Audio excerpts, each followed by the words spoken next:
Hello dear fans. What bacteria are good for? Bacteria are everywhere, a similar slogan we hear from infancy. We are trying with all our might to resist these microorganisms by sterilizing the environment. Is it necessary to do this? There are bacteria that are protectors and helpers of both humans and the world around them. These living microorganisms shelter man and nature in millions of colonies.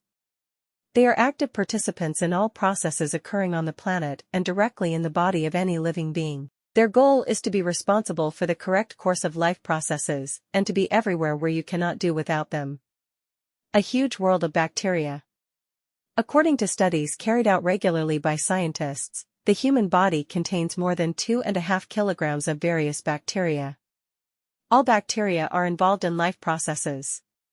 For example, some help in the digestion of food, others are active assistants in the production of vitamins, and others act as defenders against harmful viruses and microorganisms. One of the very useful living things available in the external environment is a nitrogen-fixing bacterium, which is found in the root nodules of plants that release nitrogen into the atmosphere necessary for human respiration.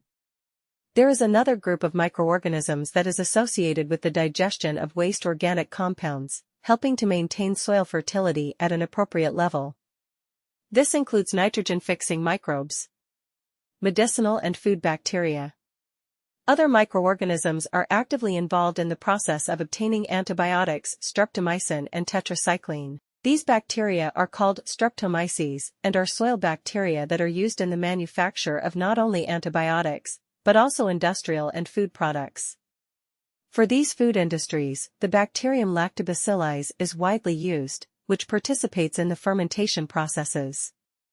Therefore, it is in demand in the manufacture of yogurt, beer, cheese, wine.